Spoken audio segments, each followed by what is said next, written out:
எறா தொக்கு சாப்பிட்ருப்பீங்க, மீன் தொக்கு சாப்பிட்றீங்களா? வாங்க இன்னைக்கு வந்து பொரிச்ச மீன் தொக்கு எப்படி பண்ணுறதுன்னு பார்க்கலாம்.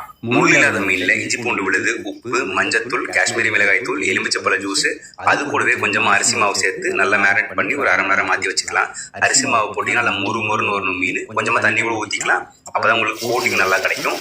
சூடான ஆயில் நம்ம வந்து பொரிச்சு எடுத்துக்கலாம். இதை ஒரு சைடு ஆனதுக்கப்புறம் இன்னொரு சைடு திருப்பி போட்டுருங்க. இது மாதிரி நல்லா மொறுன்னு வரும் பார்த்தீங்களா? அந்த டைமில் இதை வந்து எடுத்து மாற்றி வச்சிடலாம். வேறு ஒரு பவுலில் இல்லை ஒரு பேப்பரில் வந்து வச்சுட்டிங்கன்னா அதிகமாக எண்ணெய் வந்து போட்டு பிடிக்காது.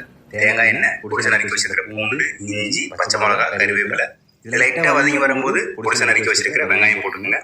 வெங்காயம் வந்து பொன்னிறமாக வதங்கி வரணும். பொன்னிறமாக வதங்கி வந்ததுக்கப்புறம் கொஞ்சமாக உப்பு போட்டுக்கோங்க. மஞ்சத்தூள், மிளகாய்த்தூள், தனியாத்தூள், அதாவது மல்லித்தூள்.